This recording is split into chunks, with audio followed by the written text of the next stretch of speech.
चांद बहुत खूबसूरत है और ये धरती के शुरुआत से लेकर आज तक हमारे धरती के साथ बना रहा है। चांद को ही नजर रखते हुए हम लोगों ने कैलेंडर्स को बनाया। इसको लेकर कई कहानियां भी बनाई गई। इसे देखकर भेड़िए आवाज निकालते हैं और ये रात के अंधेरे में हमें एक ठंडी प्रकाश प्रदान करती है।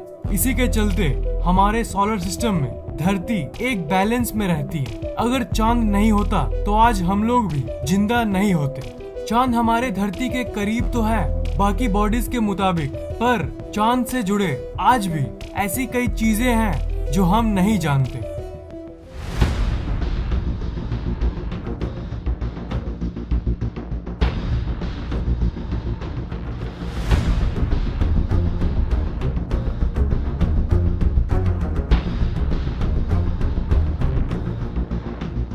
हम चांद के बारे में पहले कुछ नहीं जानते थे, पर अपोलो 11 एक पहला मिशन था जिसके चलते इंसान ने पहली बार चांद पे कदम रखा।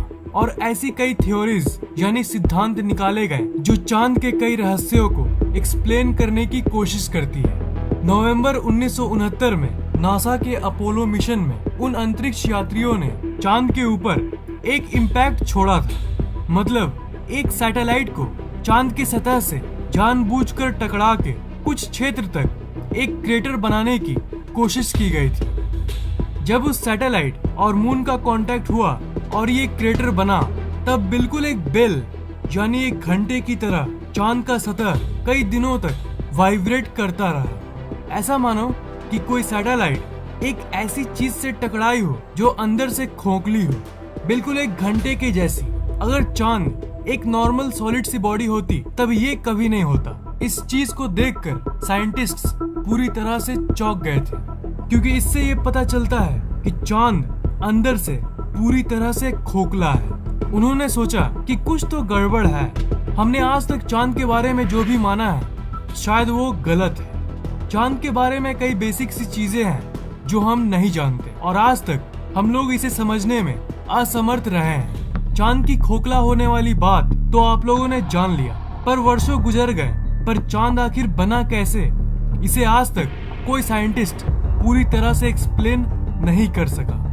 कुछ साइंटिस्ट्स कहते हैं कि कोई बड़ी सी बॉडी जब धरती से टकराई तब चांद बना, पर इस सिद्धांत में प्रॉब्लम ये है कि चांद और धरती की कॉम्पोजिशन बहुत अलग है। मतलब चांद का सतह और उसका अंदर का भाग धरती से बहुत ज्यादा अलग है। और कई साइंटिस्ट्स ये भी कहते हैं कि कोई गोल सी बॉडी स्पेस में धरती के करीब से गुजर रही थी, तभी धरती ने उसे अपनी तरफ खींच लिया और वो तब से धरती के चारों ओर घूमने लगा। पर चांद धरती से सिर्फ 4 गुना छोटा है, और अगर हम चांद के साइज को देखते हुए बात करें तो प्रैक्टिकली ये असंभव है कि किसी गुजरती हुई बॉडी को धरती अपने तरफ खींच ले।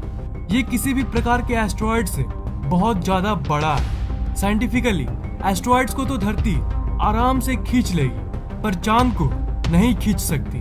इसलिए कई साइंटिस्ट्स का ये भी मानना है कि मून की नेचुरल सैटेलाइट वाली बात बिल्कुल गलत है। मतलब मून को किसी दूसरे ग्रह के इंटेलिजेंट जंतुओं ने बनाया है। चांद पर जितने बार भी मिशंस हुए उन सब से हमें इसके बारे में बहुत कम जानने को मिला है। चांद की ग्रेविटेशनल फोर्स यानी गुरुत्वाकर्षण शक्ति भी एक अजीब तरीके से एक्ट करती है। इसकी गुरुत्वाकर्षण शक्ति को समझने के लिए कई मिशंस किए गए, पर आज तक किसी को इसकी पूरी सच्चाई पता नहीं चली है। चांद का साइज भी एक बहुत बड़ा रहस्य है। किसी भी प्लेनेट का मून उससे छोटा होता है, ये बात तो सही है, ओके, पर एक्चुअली मून उसके ग्रह के हिसाब से बहुत छोटा होना चाहिए।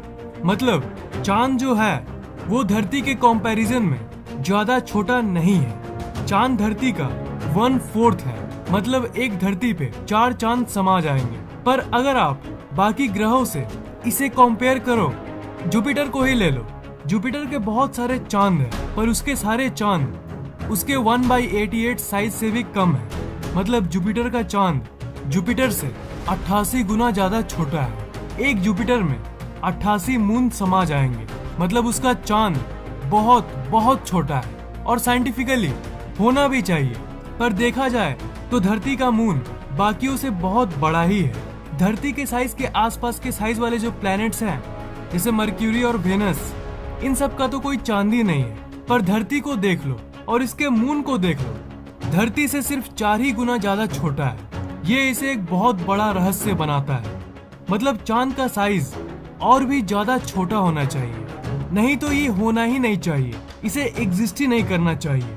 नासा के एक साइंटिस्ट रॉबिन ब्रेट ने कहा था कि चांद के होने से ज्यादा चांद के नहीं होने को समझाना ज्यादा आसान है। और इन्हीं सब चीजों के चलते साइंटिस्ट का शक और भी बढ़ जाता है कि चांद कहीं बनाया गया आर्टिफिशियल बॉडी तो नहीं।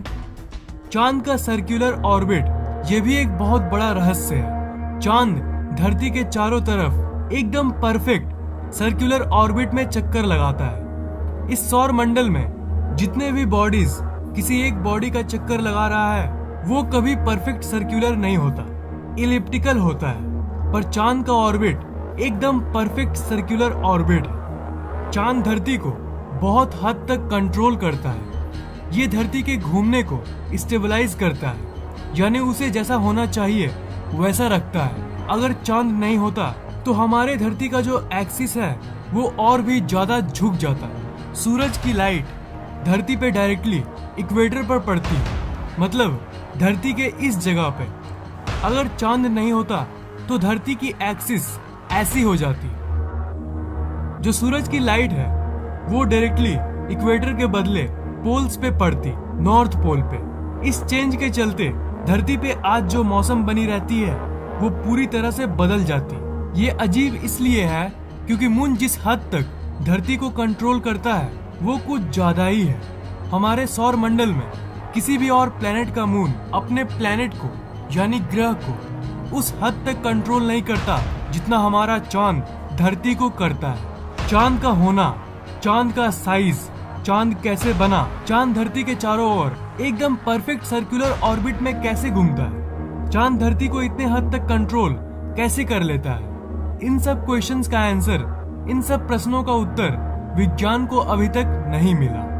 और इन सब प्रश्नों का उत्तर न होने के चलते कई वैज्ञानिक भी ये मानने लगे हैं कि चांद को दूसरे ग्रहों के जंतुओं ने बनाया है। कई विचारकों का तो ये भी मानना है कि धरती पे जिंदगी को संभव करने के लिए एलियंस ने चांद को बनाया और वो इसे बना के अपने सौर मंडल में वापस चले गए। और वो बीच बीच में अपने क्रिएशन यानी अपने निर्माण को देखने वापस आते हैं।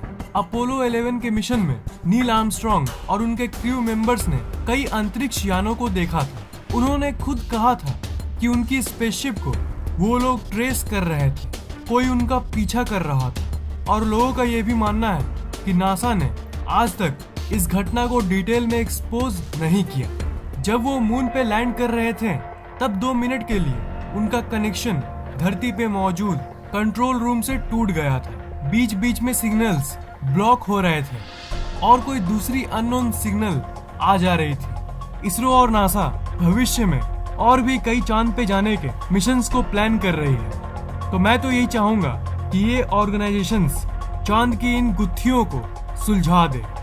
क्या आपको लगता है कि चांद को एलियंस ने बनाया था? नीचे कमेंट जरूर करना। अगर आपको ये वीडियो पसंद आया तो लाइक, कमेंट और शेयर जरूर करना और इस चैनल को सब्सक्राइब करना मत भूलना, क्योंकि मैं ऐसे ही इंटरेस्टिंग वीडियोस अपलोड करता रहता हूँ। सब्सक्राइब करने के बाद आप उस घंटे को ऑन कर देना ताकि नए वीडियोस आप सबसे पहले देख पाए।